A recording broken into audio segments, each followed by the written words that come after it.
Longo, what conversations have you had with Jordan so far this week about preparing for probably the biggest test he's had yet? No different conversations with Jordan than the normal. I mean, it's week 3. We got to get a third week better. We have probably our toughest opponent to date, and he's got to prepare the same way. So I don't think he's going through the same routine today and same routine yesterday. I wouldn't say it's business as usual, but I would say that the routine and the process is the same every week. So nothing different, really, to answer your question.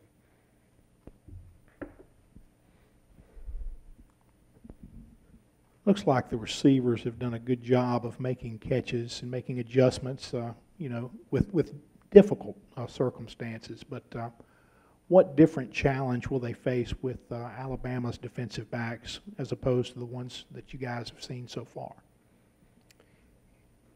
I think we have a lot of respect for Alabama's defense, obviously. It's probably the most talented defense that we've seen this year, without question.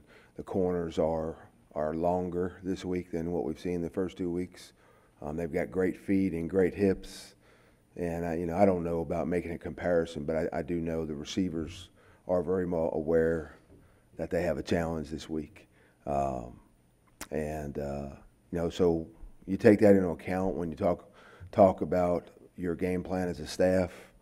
But I think we like the way we match up right now, and it's just more about us doing the things that we need to do for Saturday to execute.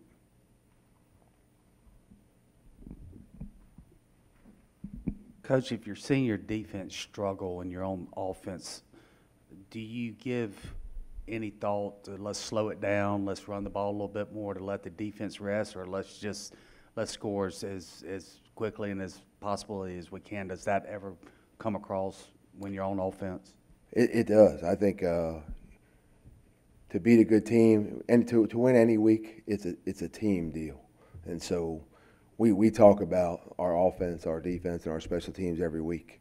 And we come to a decision based on what Matt Luke wants to do and all of the input from the staff. And, whatever that approach is, we're going to take it into Saturday. And, I think any time that one side can help the other by doing something, that's certainly a part of your strategy. But at the end of the day, that'll be Matt Luke's call.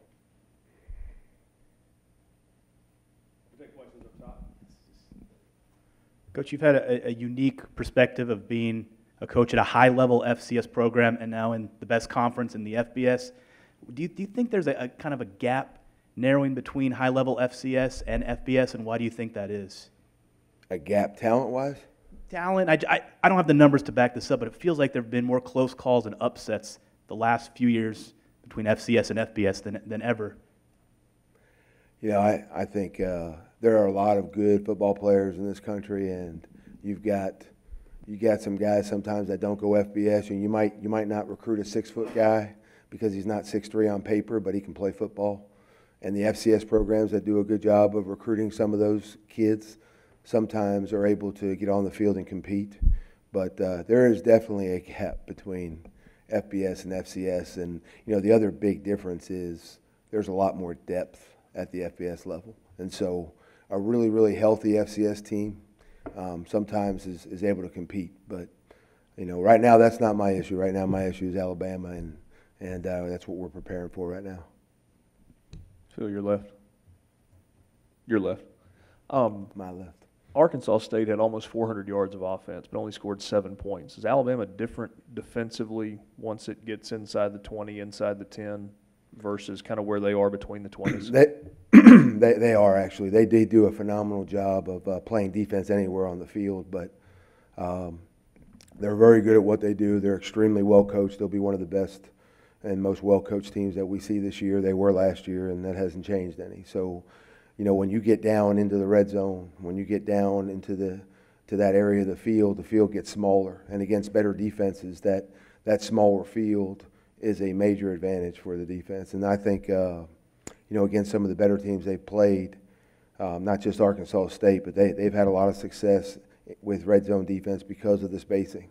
And it's tough enough to complete a throw and pop a run against them at midfield when you have a smaller field and they can play closer to the line of scrimmage and you can't extend them vertically the way you can out in the middle of the field, that it constricts what you do. And it's always been an advantage for the defense, and that's no different here.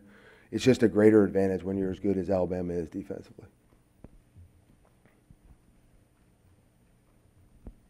Hey, Phil, with 2 games to look at now, how do you like what you see in the offense?